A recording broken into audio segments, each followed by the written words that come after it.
going on, collectors? Optical 20 back for another video review. Today we're going to take a look at a monitor, 27UK500, one of the cheapest 4K monitor that you would find.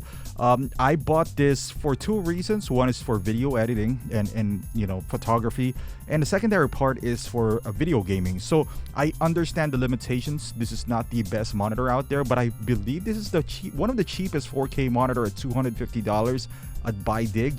I just want to showcase this, like how decent this is. Again, this is not the best. I understand that the refresh rate is not ideal for PS5, but it would work for PS5 for sure. It's still 4K, it has HDR, and most importantly, it's $250. That is the biggest factor for me. Technology changes all the time, so I don't really want to invest too much on higher end monitors. That's always been how I do things when it comes to monitors. They keep on changing. You never know what's going to happen, so I keep on buying like the middle tier type of monitor. So now I want to upgrade from 1080p to 4K for my workflow. Like I said, this is mainly my second monitor. I just want to see it visually in 4K, what I do for my videos, and also, you know, just to use it sparingly for streaming and all that stuff. So the cheapest $250. I mean, you can't really complain. It's 5ms, 4K with HDR. I believe this is HDR 400 as well, or HDR 10. I'm sorry. So if at 27 inches, I just recently bought Asus maybe like 7 or 8 months ago, and that is a fantastic monitor. Well, so I want to use a second one, but in a different room and whatnot. So because that was mostly used for gaming, and that's in a different room now with my kids. So now that PS5 is coming, you know, I still have the 1080p monitor, and as you can see here, not a whole lot of option when it comes to inputs. There has no USB-C. You gotta add $200 for that for LG, but you got 2 HDMI's, and there's no speakers as well. You got headphones, and you see the DC adapter in, and as you can see here, this is again, there's some limitations here. There's no, you can only tilt it up and down. There's no height adjustment, unlike the other monitor that I reviewed, which is the Asus. But again, this is also $100 cheaper, and as you can see here, I mean, this is okay for what I'm intended to do.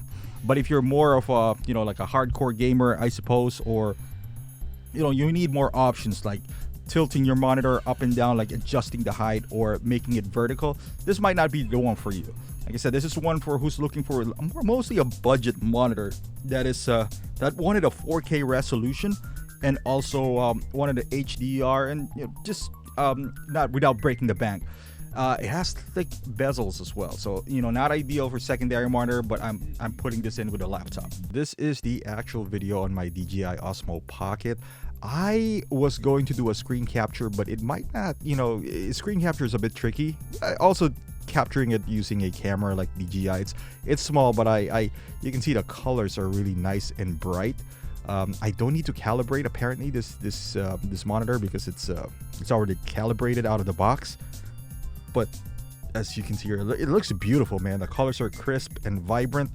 And I'm gonna show you the menus. So at the bottom you can see the you might not be able to see it down here, it's the LG logo. So you press that. I'm gonna come closer here. You see power, settings. So we'll go to settings. On the settings part, you see brightness, video. So we'll just explore some of these things. Input, you already know what that is. So I'm currently at HDMI 2. Aspect ratio, you know, you can do full wide, original, or just scan. So I'll just do full wide. You see the difference right there. At the bottom, press left.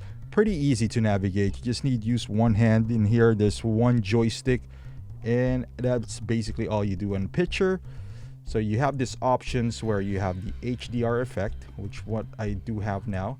So the other options are, you can see here, custom, you have vivid, reader, cinema, FPS, RTS, color, weakness, EBU, and some other things. I guess the color weakness is if you have HDR effect. For me so far has been the best one, at least for me. You can see the reader here. I think this is mostly if you are working on some text. It's not too vibrant. It doesn't hurt your eyes too much. Cinema, it's nice as well. You got the FPS, I guess if you're playing first-person shooter. I don't know what RTS means. Color weakness, as you can see, the colors are a bit different. I guess it's for like color blind and all that stuff. EBU, I didn't read the manual for that, but so far I'm doing with the HDR effect. It is vibrant, but I like it. So, and at the bottom it says here, you got the game adjust. So you got the FreeSync off. The one on the top is response time. It sets on fast and black stabilizer. They're all grayed out. I guess if I turn this on, it says here it gives you the whatever FreeSync means. I'm not a PC gamer, so I do apologize. I'm more of a console gamer, so most of these doesn't even apply to me.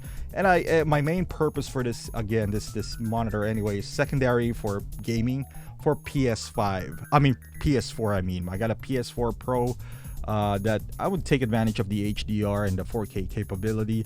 I might use this for PS5. I know this is not the most optimal monitor, but this is $250 and I don't want to spend a fortune for that, so this would be okay with me. So if you don't press anything, the menu would be gone, so you gotta go back, press something, and as you can see here, power off, picture mode, settings, and input. So if you press it again, so I'll go to picture mode, it'll take you to the same screen that I was in earlier. So you can, it's kind of like a shortcut here. So if I back up, press it again, maybe, so if you just press left or right, you'll get the volume. You see here, it does not have a speaker, but you can plug in your headphones, and you can listen, and you can mute it if you want. And you press it again, you get the inputs. We'll go back to settings. So we're at the general right here. You can see language. You can choose the language there. The one that's grayed out is smart energy savings. It's at low. Power LED is off. So let's turn that on. Let's see. Okay, nothing really changed. It says automatic standby is off. Maybe I should turn that on to 6 hours. You know what? Let's do 4 hours. Okay. HDMI Ultra HD Deep Color is on. Let's turn this off. Just want to see the effects that we do have. Okay, not much of a difference in my eyes in here, so I'll just turn it on anyway. It says for higher screen resolution, connect the Ultra HD. If it does not, okay. I always want more options here, so okay, so that's on. We got the buzzer on. OSD lock. Small information. Let's click that. Total power on time 248 hours. Okay, man, that's a lot of hours already. Sometimes I leave this open, so that's the problem. Reset to initial settings. So you got the game adjust, picture adjust, input. There's only basically 3 if you count the display port, which I don't have any device with display port. This is just connected to a laptop. Brightness, contrast, volume, all that good stuff. So the other ones are grayed out. It depends on what picture you select. So if you change this to, I guess just do cinema for now. If you go back up here, the contrast is still, but the brightness is on now. So like I said, it depends on what you're selecting here. So, but yep, there you go, guys. This is I'm gonna show you how the PS4 looks into this one. But as far as like for productivity, I love it because I get more screens compared to my laptop here, which is the one that's connected here. I get more screen area and all that stuff. So again, like I said, I know this is not the best one for gaming, but I didn't buy this specifically for gaming, but I'm gonna test it anyway for my secondary purpose, which is playing my PS4 Pro and maybe PS5 too, to an extent. I know I'm not looking for 120 hertz in here. I'm not looking for 1 ms. This is not the fastest monitor as far as gaming, but I just want to show you that this is capable of producing nice quality picture. Maybe not for pro, but at least for casual gaming and stuff.